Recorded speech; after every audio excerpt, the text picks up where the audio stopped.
so I'm here today. This is our Lunch with Legends, and we're with Shannon O'Keefe, and she is Jack State's second year bowling coach. And she's here joining us today for lunch and just a quick interview to get to know her a little bit. And I've seen several interviews that people have done with you recently, but the questions I wanted to ask you are not necessarily those kind of questions. Okay. What we really want to find out today, and what a legend is, in my opinion, is what are the habits that create a legend? Oh. So what are your daily non-negotiables that make you who you are? Well, first of all, my non-negotiable is I will spend time with God every day. Ah. I'm a very strong faith in God, and so every morning I get up. Well, coffee's a non-negotiable too. Like I gotta have my coffee. God and coffee. Coffee, and then I journal every day, and I read the Bible and all of that every day. That is a non-negotiable for me. I love that. What do you journal about? I mean, how do you get your journal prompt? Well, I first start with I do a Bible study, and then sometimes that'll prompt me things. But a lot of it is it really started with just hey, this is what's happening today in the world and this and that. And then it quickly turned into almost a prayer journal of, things that are on my heart or things that are happening. One big thing lately is just asking God to continue to work in me and to change me and to prepare me for what He has in store for me. And so whatever that looks like, I'm open to whatever that is. We've got God and coffee. God and coffee. All right, What's next? Gosh, I love to serve other people. I love to make people feel that they are worthy and they're important, even if it's just a small moment of the day. I think breathing life into other people, there's not enough of that in the world today. And so I just want everybody to feel that they matter and that they're important. And I think that goes into the kids that you guys work with. We were looking at pictures earlier when she just got here, and the kids are laid out on the couches in her house. And I say the kids, the bowlers. Yeah. So I love that. I think that's so special. And have you always done that since you've coached? We have. Brian and I, my husband and I, we don't have children. You never think, we will be married almost 20 years, 20 years later this month. But when you start your life together, you don't ever think kids are not in your future. Right. When you talk about them, you want them. You never think you're going to be the couple that struggles to have them. And having a strong faith in God, I am ashamed to say that for a long time I was really mad at God for not giving me that ability to be a mom. Mm-hmm. But now I look at it and I'm just so grateful because I'm able to love so many and hopefully change the lives of so many people and not just the one that I may have been able to have. That's beautiful. And so for us, when we talk about my kids or my girls, it confuses people because they think, how old are your daughters? And I'm like, well, we have 19-year-olds, we have 20, So for us, when I say my kids and my girls, it has a completely different and a deeper meaning to it than just, the superficial or, that it's just more than that. And so we've been very fortunate. We built our last home and then we built a home here. And both times we built the home with the idea that we wanted this to be a safe space for them, a home away from home, or the door is always open and they feel completely welcome to be there. And so we actually last week, and we'll do it every Wednesday until we leave to start competing, it's dinner at the coach's house, or we don't really like them to call us coaches. It's dinner at our house, family dinner, and then we are reading books together as a team. Oh, I think that's great. Yeah. What are you guys reading right now? Well, we just read, it was very, very quick last week. It's what's it called? Oh, Stick Together. Okay. And we'll pick a different book tomorrow and just really quick little reads, and then we'll get into some heavier material. Right. Our team does that too. We kind of haven't in a while, but we've had some really good books that we've read, and they've really impacted us as a group, and it's nice to have someone to discuss good reading material with you. Yeah. I agree. And so for us, this started years ago. We really wanted to connect deeper as a group and as a team, but to say, here's a book, read it, and then we'll discuss together, they're not going to do it. Oh, y'all actually read it? I read to them like they're kindergartners.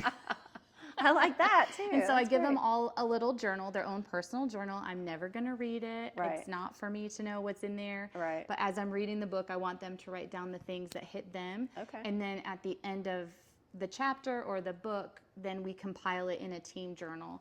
It's really cool to go back and look at and read the things that they've taken out of our time together. a huge reason this happened years and years ago in my own career. Very, very blessed and very fortunate to do some pretty great things, and I wanted to push myself and stretch myself a little bit more.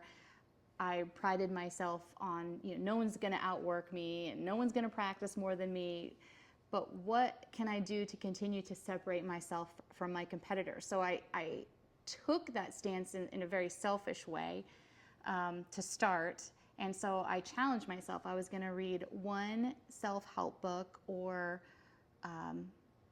motivational book or something like that.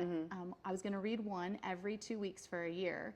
And I ended up reading 36 books in that year, and it changed me not only as a player, as selfishly as a player, it changed me as a person. Absolutely. It changed me as a wife. It made me a better friend. It made me a better coach, all those things. And so there's just so many people want to be better at what they do, but they're not willing to sit down, put their phone away, or turn the TV off and put the time and effort into it. And so I'm at the point now where I'm ready to do it again because it was so life-changing. Yeah, that's exactly what I was looking for today. I just, I feel like people that succeed on a high level, that they have these habits in their lives, and that's what gets them to that level.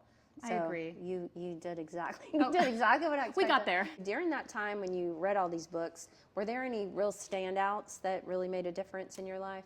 There were several. One, which when I first picked it up, it went against every grain in my entire body of how I viewed things. It's called Burn Your Goals.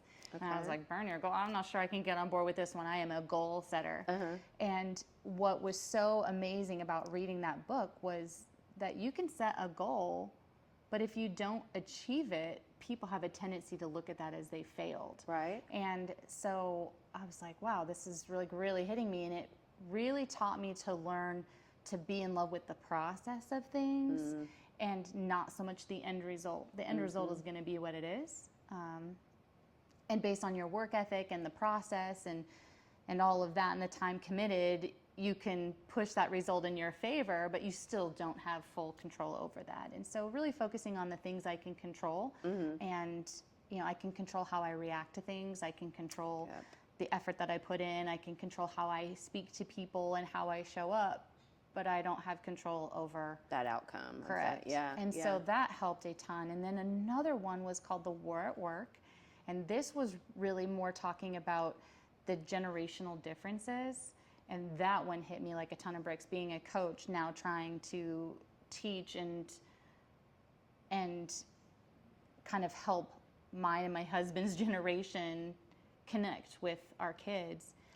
That was incredible. That'd probably be a good real estate read, too. It was great. Yeah. Okay. I've not heard that. The War at Work. The War at Work, yeah. Okay. I can bring it to you. I would love that. Yeah. That'd be great. There's lots of other ones, but those were the two that really hit me, I think, the most as not only an athlete myself, but as a coach. Okay. Well, I guess, is there anything that you would like people to know about you that maybe they don't? Oh, that's a good question. I feel like I'm such an open book.